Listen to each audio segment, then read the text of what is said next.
Yeah, the approach to evaluating these materials is very much a step-by-step process. So I could not just lay out, well, what are all the steps you're going to take, because certain steps depend on the results you get from the previous step. That's it. Yeah, that's all a while. That's our best out. That's the mirror visitors. The museum. We have a story there.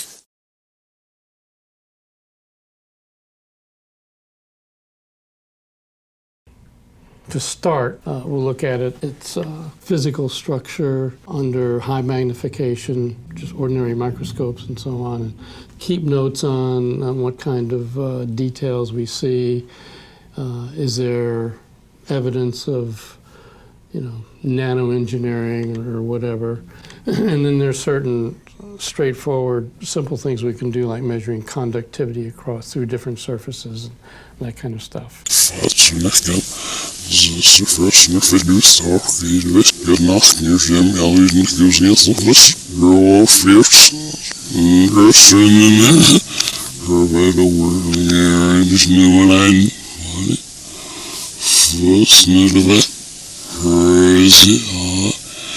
It seems like you never knocked on my nose, and I wasn't supposed to come here and go in the shake if I'm not heard, not heard, coach, look as if I was the day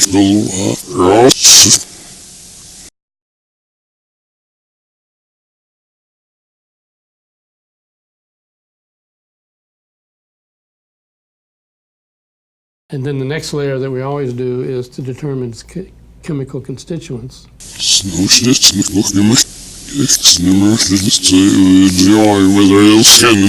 And so for that we have X-ray fluorescence analyzers, which bombard the material with X-rays to excite the nuclei, and then the radiation coming off the nuclei in response have certain signature lines. And those get plotted out.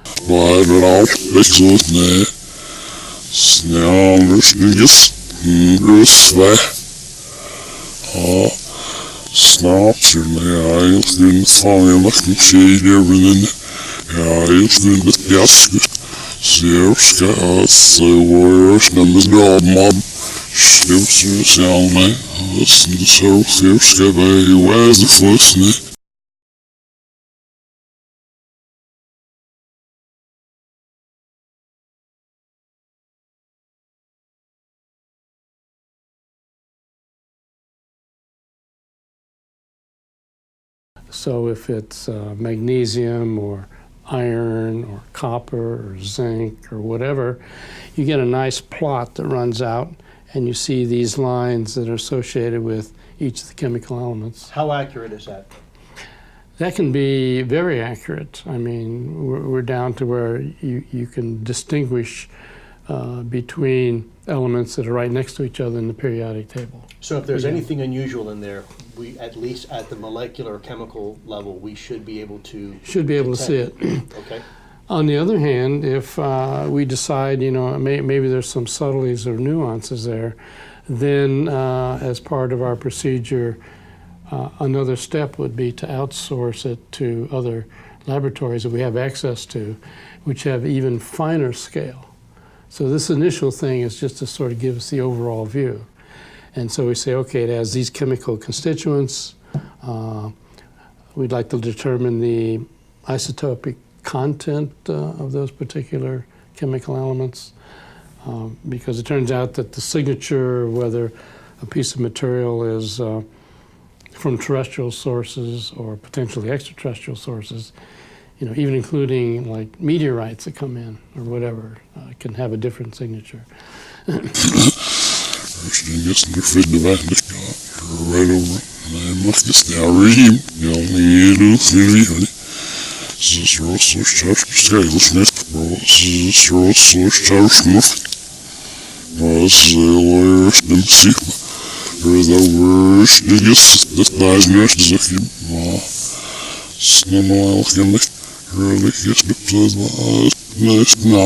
get busted out. Me and the brusters looked out do. Snowsticks, gåken med tisare, kvartsjåsne.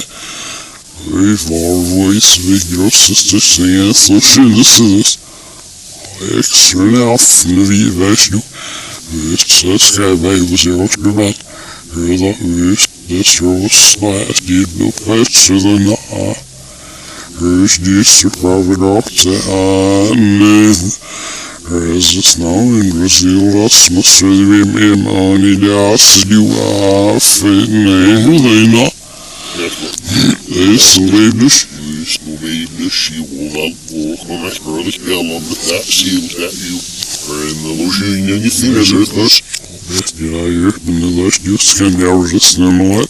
New, the bar. Shooting it to the with my master. I be Mr. That's what there's now us. The more you make the ski. So with a short for this now, see these soon.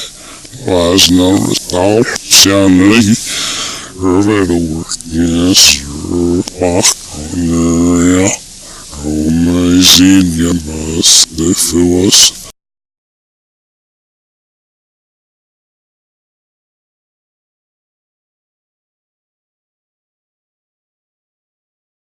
So for that, we go then to a facility that we have access and contracts with here in Austin, and then they get measurements of the isotope ratios as compared to the expected terrestrial sample ratios. Copy.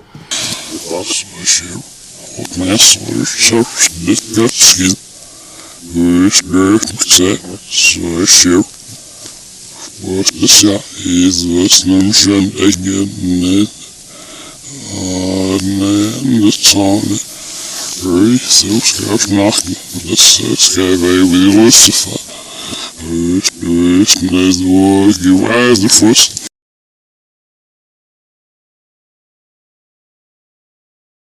And then from that, it depends what we get.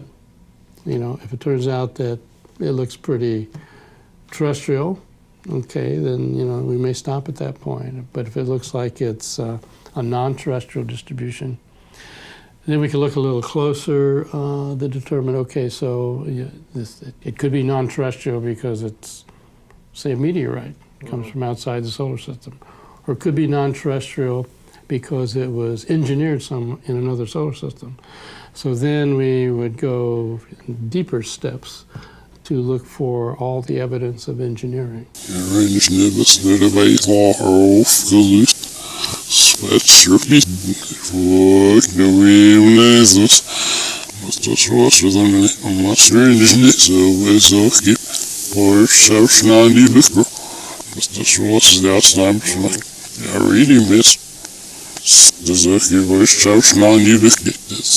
Jag ser går en bröst det där så själv när skjuter bort snarna fast det jag skulle flippa men jag hoppas det passar mig in det efter och så i luft skulle det bara luft befalling I go what's that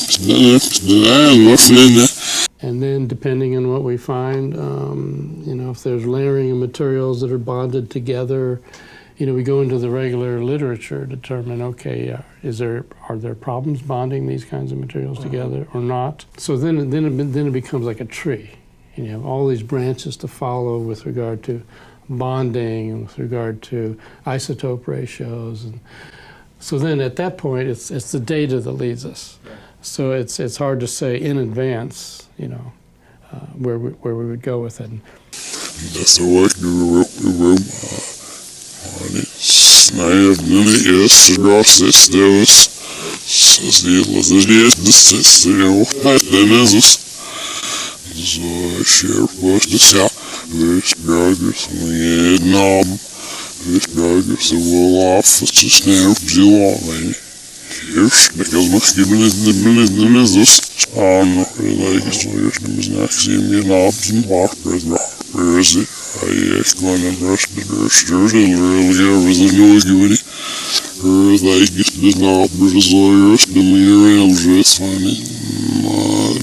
I feel lonely in that. I mean, you might get to a certain point where we actually do experiments with irradiating material with certain frequencies that have come out from making measurements on the material, which show that it presumably has resonances at certain frequencies and that kind of thing. So.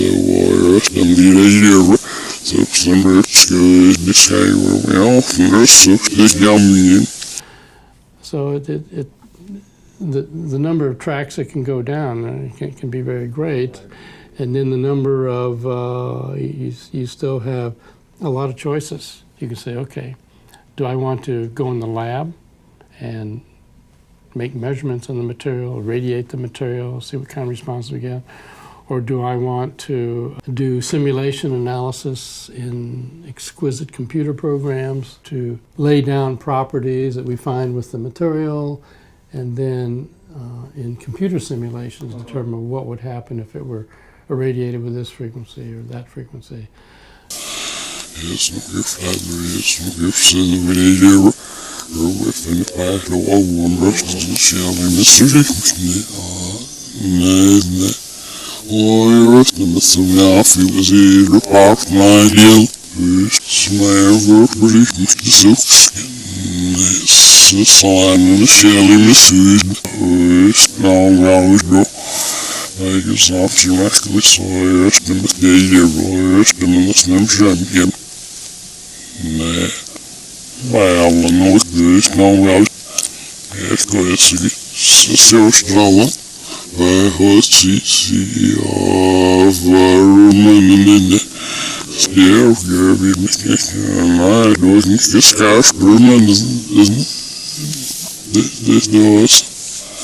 So some of the investigation would not necessarily be physically in the lab, but would be with simulations on computers. So, I mean, it depends. At each step, what we decide to do the next step is going to depend on what we found in the previous step.